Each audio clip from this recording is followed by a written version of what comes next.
ఇప్పుడు నియంతగా పనిచేసే వ్యక్తి గుమ్మనూరు జయరామన్న గారు. ఎందుకంటే ఆ రోజు వైఎస్ఆర్ కాంగ్రెస్ పార్టీలో నియంతగా పనిచేశాడు, ఆ పార్టీ కోసం కష్టపడాడు. ఆ పార్టీ ఈరోజు మనకి అన్యాయం చేసింది కాబట్టి ఇప్పుడు తెలుగుదేశం పార్టీలో చేరాం. తెలుగుదేశం పార్టీలో చేరినా కూడా ఖచ్చితంగా పార్టీ కోసం నిరంతరం కష్టపడి ఆలు నియోజకవర్గానికి ఏ వ్యక్తిని టీడీపీ తరఫున ఎమ్మెల్యేగా టికెట్ ఇస్తే ఖచ్చితంగా అఖండ మెజారిటీతో గెలిపిస్తాము. అది ఎందుకంటే ఆ విశ్వాసంగా ఎందుకు చెప్తున్నా అంటే ఈరోజు జయరామన్న గారు 15 సంవత్సరాల రాజకీయ ప్రస్తావనలో మన ఆలు నియోజకవర్గంలో దాదాపుగా అందరూ కుల మతాలు అతీతంగా ఎస్సీ ఎస్టీ బీసీ మైనార్టీలు అందరినీ కలుపుకొని ఒక కుటుంబ సభ్యుల పక్కలో కూర్చిపెట్టుకొని అన్న తమ్ముడుగా భావించిన వ్యక్తి మన గుమ్మనూరు జయరామన్న గారు. ఈరోజు కులాలకి మతాలకి చిచ్చుపెట్టే ఆ తరుణంలో ఈరోజు మా జయరామన్న గారు 15 సంవత్సరాలు రాజకీయంగా వచ్చిన తర్వాత మన నియోజకవర్గంలో ఎక్కడ గలాట్లు లేకుండా ఈ నియోజకవర్గంలో కురుప సోదరులు వాల్మీకి సోదరులు గొడవ పడేవాడు, చాలామంది గొడవ పడేవాడు. మీకు కూడా మీడియా సోదరులు కూడా తెలుసు. గూళిముల గ్రామాల్లో కూడా వాల్మీకి సోదరులు కురుప సోదరులు కూడా ఎంతోమంది కక్షలు కార్పణ్యాలు మటలు చేసుకునే టైం చూశారు.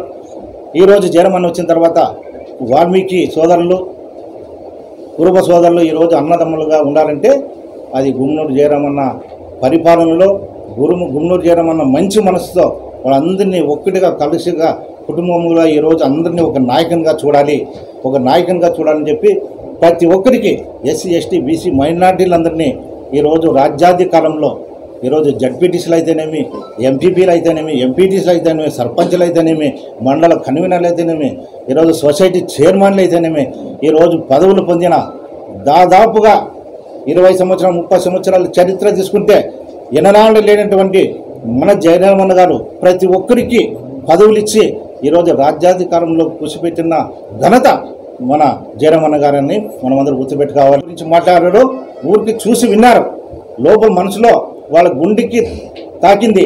నువ్వు జయరామన్న గారిని విమర్శించేటప్పుడు జయరామన్న గారికి విమర్శించావు కదా, ఆ గుండెకి ఆ ప్రజలందరికీ ఆ నాయకులకి అందరికీ తగింది అని మనసులో పెట్టుకున్నారు. ఖచ్చితంగా నీకు ఎలక్షన్లో ఖచ్చితంగా వాళ్ళందరూ బుద్ధి చెప్తారు. నువ్వేమో వాళ్ళందరూ చూసి నేను గెలిచిపోయినానని చెప్పి నువ్వు ఫీల్ అవుతుండవు.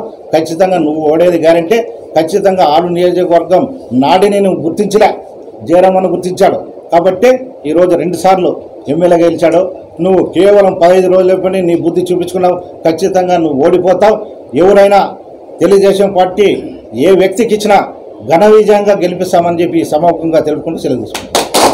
నువ్వు నా ఇంటికి వచ్చినావు, నేను నీ ఇంటికి వచ్చినావు, అట్లా ఏమైనా రికార్డ్స్ ఉంటే చూపి. నువ్వు మీ నాయన ఏమన్నా 50 ఎకరాలు భూస్వామ్యా? కాదు కదా. 50 ఎకరాలు భూస్వామ్య అంటే నువ్వు ఒక 100 కోట్లు సంపాదించానని చెప్పి జగన్మోహన్ రెడ్డి వాళ్ళ పూజారితో చెప్పొచ్చినావు. నాతో 100 కోట్లు ఉన్నాయి, నేను ఖర్చు పెట్టుకుంటా, నాకు పార్టీ పండుగ అవసరం, నాకు టికెట్ ఇవ్వండి నేను. నువ్వు 50 ఎకరాలు భూస్వామి కాదు, ఏమి కాదు, నువ్వు ఎట్లా 100 కోట్లు సంపాదించినావు అంటే ఒక 2 రైల్వే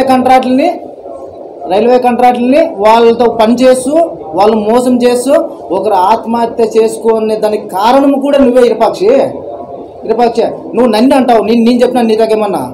నువ్వు ఆ రోజైతే నా పక్కలో కూర్చొని కలుసుకొని జెడ్పీటీసీ నాకు కావాలని చెప్పినావు, జెడ్పీటీసీ వస్తేనే నీ ప్రవర్తన నాకు అర్థమైపోయా.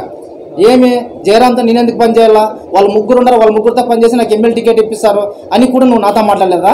నువ్వు నాకని మొన్న పంచాయత్ సెక్రటరీతో ఫోన్ చేసి పంచాయత్ సెక్రటరీతో నుంచి నీకింత నజరాన్ని ఇప్పిస్తాను, నేను చిప్పగిరి మండలంలో నువ్వు తిరగద్దు, నువ్వు జయరామన్న నిన్ను మోసం చేస్తాడు అని చెప్పి నువ్వు పంచాయత్ సెక్రటరీ సురేందర్తో నువ్వు నాకు ఫోన్ చేయలేదా? నువ్వు నాతో ప్రూఫ్స్ ఉన్నాయి. నీకు 2000 కోట్లు సంపాదించాడని చెప్పినట్టు నువ్వు ప్రూఫ్స్ చూపిస్తే ఛాలెంజ్ ఎక్కడికైనా కానీ నేను వస్తా.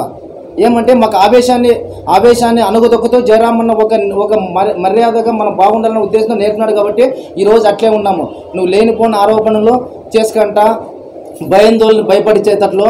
భయం అనేది కబడ్దార్ అంటే వీటి నుంచి రావాలి. అదే కాళ్ళు చేతులు వణుకుతూ కబడ్దార్ అంట. అది కాదు కావాల్సిన, మాకు అట్లా నేర్పలే. ప్రజలతో నుంచి ప్రజల్లో అమేకమై పోవాలనే ఉద్దేశంతో మేము పోతున్నాం. కానీ ఈరోజు ఈ మీడియా సమావేశంలో నేను మాట్లాడడానికి ప్రధాన కారణం ఒక గుమ్మనూరు జయరాం అభిమానిగా, గుమ్మనూరు జయరాం యొక్క ఒక అనుచరుడిగా ఈరోజు మీ ముందుకు రావడం జరిగింది. ఈరోజు నిన్న విరూపాక్షి గారు, ఈ నియోజకవర్గ ఇన్ఛార్జ్ అయినటువంటి విరూపాక్షి గారు రకరకాల మీడియా సమావేశంలో చాలా ఆరోపణలు చేశాడు, చాలా మాటలు కూడా ఆయన మాట్లాడారు. ఈ మాటలన్నీ ప్రతి మాటకు కూడా ఈ నియోజకవర్గాలందరూ గమనిస్తున్నారు. ప్రతి మాటకు కూడా ఆయన సమాధానం చెప్తారు. ఖచ్చితంగా ఈ నియోజకవర్గ ప్రజలు ఆయనకి తగిన గుణపాఠం చెప్పే రోజులు దగ్గరలో ఉన్నాయని చెప్పి సందర్భంగా మీకు తెలియజేస్తున్నాను. నిన్న మాట్లాడుతూ ఆయన ఒకటి అన్నాడు, ఏ గ్రామానికి పోయినా గుమ్మనూరు జయరాం పోయినా రోడ్లు అడుగుతున్నారు. ఇగో ఎవిడెన్స్ అండి. రోడ్లు దగ్గర ఈ నియోజకవర్గంలో సీసీ రోడ్లు అయితేనేమి, రోడ్లు అప్రోచ్ రోడ్లు అయితేనేమి, రకరకాల రోడ్ల పేరు మీద 106.96 లక్షల రూపాయలకు, అంటే 106 కోట్ల రూపాయలు, 107 కోట్ల రూపాయలతో ఈరోజు ఈ నియోజకవర్గంలో అనేక గ్రామాలకు 70 ఏళ్ళు స్వతంత్ర పోరాటంలో అంటే స్వతంత్రం వచ్చినప్పటి నుంచి కూడా రాని రోడ్లు ఈరోజు తీసుకొచ్చి ప్రతి గ్రామానికి రోడ్లు వేసినటువంటి ఘనత శ్రీ గుమ్మనూరు జయరామన్ గారిది. ఇది కనబడలేదా విరూపాక్షి గారు? మీరు వెళ్తున్నారే ప్రతి ఊరికి రోజు మీరు నడిచే ప్రతి రోడ్డు కూడా గుమ్మనూరు జయరాం గారు వేసిందని చెప్పి సందర్భంగా మీకు తెలియజేస్తున్నాను. ఇంకా మాట్లాడుతూ మీరు మాట్లాడారు గుమ్మనూరు అదేంటారు చూడండి, ఈ నియోజకవర్గంలో చీ కొడితే పక్కన ఎత్తుకుని పోయి పండారంటున్నారు. ఈరోజు విరూపాక్షి గారు ఒకటి అడుగుతున్నాను, ఈ నియోజకవర్గంలో ప్రతి గుండెని టచ్ చేసి చూడండి గుమ్మనూరు గారికి పేరు తలుస్తున్నారు. ఎందుకంటే కొన్ని కారణాలకు ఈరోజు అనేక విమర్శలు చేయొచ్చు. మనం జగనన్న నిధులు ఇచ్చింటే ఈరోజు ఆలూరు అభివృద్ధి అయ్యేది. మరి జగనన్న నిధులు ఆయన నిధులుకున్నట్టు ఏం చేస్తాడు? ఒక స్థానిక ఎమ్మెల్యేగా ఉండి కూడా ఈరోజు అనేక సార్లు జగనన్న అడిగారు, ఆయన నిధులు ఇవ్వలేదు, నేను అభివృద్ధి కుంటుపడింది. సో మీరు ప్రతి మాట ఈరోజు ప్రతి మాటను కూడా ఈరోజు భరిస్తున్నారంటే కేవలము మీరు ప్రతి మాటకు 2 సార్లు ఈ నియోజకవర్గంలో ఉండే ప్రజలందరూ మాకు అవకాశం కల్పించారు. కాబట్టి దయచేసి అందరూ సమన్వయం పాటించండి. మీరెవరు కూడా నన్ను ఎన్ని విమర్శలు చేసినా కూడా మీరెవరు కూడా రియాక్ట్ కావద్దని చెప్పి జయరామన్ గారు పెద్ద హృదయంతో చెప్పడం వల్ల ఇందులో మేమంతా కూడా ఆగిన తర్వాత ప్రతి ఒక్కరు కూడా ఈరోజు అసలు గుమ్మనూరు జయరాం గారితో ఆలోచించుకున్న వ్యక్తి కూడా అవతలకు పోయి ఈరోజు కేవలం ఇన్ఛార్జ్ గారు మీకు అర్థమవుతుంది తెలియదు, మీ మెప్పు కోసం ఈరోజు వాళ్ళు మాట్లాడే ప్రతి మాట కూడా ఈరోజు మీ మెప్పు కోసమని చెప్పి మీరు గుర్తుపెట్టుకోవాలి. ఎందుకంటే ఈరోజు వాళ్ళు మాట్లాడే ప్రతి మాట వెనక మీరున్నారు, మీరు వాళ్ళతో చెప్పిస్తున్నారు, వాళ్ళు ఈరోజు బయట వచ్చి మాట్లాడుతున్నారు. చిన్న అసలు మా గుమ్మనూరు జయరాం గారి చేతిలో పెరిగిన వ్యక్తులు కూడా ఈరోజు గుమ్మనూరు జయరాం విమర్శిస్తుంటే చాలా గుండెంతా బరువెక్కి బాధతో తరుక్కుపోయి ఈరోజు మేము ఈ మీడియా సమావేశం రావడం జరిగింది. ఎందుకంటే మీరు చేసే ప్రతి పని కూడా గమనిస్తున్నారు. ఈ నియోజకవర్గాన్ని కొంతమంది పెత్తందారుల చేతులు పెడుతున్నారు కూడా. అయినా నీ పక్కన ఉన్నటువంటి మా సోదరులు ఎస్సీ ఎస్టీ బీసీ మైనారిటీ సోదరులంతా కూడా ఈరోజు అవన్నీ గమనించి కూడా నీకు నడుస్తున్నారంటే కేవలము అధికారం ఉందని, ఈ 2 నెలలు అధికారం ఉందని చెప్పేసి నడుస్తున్నారు తప్ప వేరే ఉద్దేశం కాదని చెప్పి సందర్భంగా మీకు తెలియజేస్తున్నాను. నువ్వు అంటున్నావు గుండెగొల్లో ఎట్లా గెలుస్తావు, ఇంక ఆడిపోయినా రాష్ట్రంలో ఆడిపోయినా నువ్వు గెలవగలవా అని అడుగుతున్నావు. విరూపాక్షి గారు ఛాలెంజ్ చేసి చెప్తున్నాము, మీరు కాదు మీ సౌకర్యం, ఇప్పుడు మీ సౌకర్యం మీద పోటీ చేస్తున్నాం. నువ్వు ఎవరైతే సౌకర్యంగా భావిస్తున్నావో మీ సౌకర్యం మీద పోటీ చేస్తున్నాము. మీరు మీ సౌకర్యాలు నువ్వు మొత్తం కలిసి చేసినా కూడా గుండెగల్లో ఉన్నటువంటి నియోజకవర్గ ప్రజలు కూడా గుమ్మనూరు జయరాంకి ఆప్తులు. ఆ నియోజకవర్గంలో ప్రతి పల్లె గుమ్మనూరు జయరాం తెలుసు. ఆ నియోజకవర్గంలో తెలుగుదేశం పార్టీ శ్రేణులంతా కూడా గుమ్మనూరు జయరాం గారిని అభిమానిస్తున్నారు. ఆ నియోజకవర్గంలో ప్రతి వ్యక్తి కూడా గుమ్మనూరు జయరాం మీద ఈరోజు అభిమానంతో ఉన్నారు. కాబట్టి ఆ నియోజకవర్గ ప్రజల అండతో, ఆ నియోజకవర్గం నుండి తెలుగుదేశం పార్టీ శ్రేణుల సహకారంతో గుమ్మనూరు జయరాం గారు మీలాంటి వాళ్ళు ఎంతమంది వచ్చినా, మీది సౌకర్యాలు కానీ మీరు కానీ కలిసి వచ్చినా కూడా మిమ్మల్ని అందరం కూడా తొక్కుకుంటూ మీ నెత్తి మీద కాలు పెట్టి తొక్కుకుంటూ అసెంబ్లీకి పోయేటువంటి సమయం వచ్చింది. మీరు గమనించండి. మీ ఖచ్చితంగా మీరు ఏదైతే సవాల్ ఇచ్చినారో ఆ సవాల్ స్వీకరిస్తున్నాం. ఖచ్చితంగా గుండెగల్ నుంచి గెలిచి అసెంబ్లీకి గుమ్మనూరు జయరాం గారు పోతున్నారని చెప్పి సందర్భంగా మీకు తెలియజేస్తున్నాను.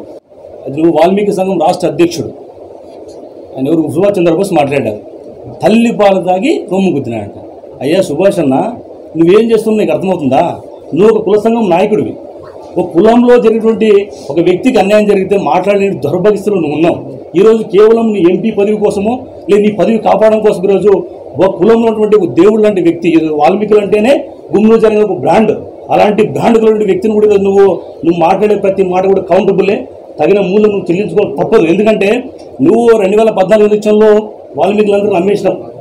2019 ఎలక్షన్లు వచ్చేపాటికి నీ పదవి కోసం మళ్ళీ వాల్మీకి సోదరుల్ని, వాల్మీకి సంఘం ఉంటుంది, వేరే సంఘం తీసుకుపోయి వైసీపీలో కలిపేసి నువ్వు పదవులు సంపాదించుకున్నావు. అంటే నువ్వు కూడా మాట్లాడతావా? ఎంతవరకు న్యాయమన్నా ఇది? బీవై రామయ్య గారు అది పార్టీ జిల్లా అధ్యక్షుడు అంట. పార్టీ జిల్లా అధ్యక్షుడు అంటే ఆయన ఏం చెప్పాలా?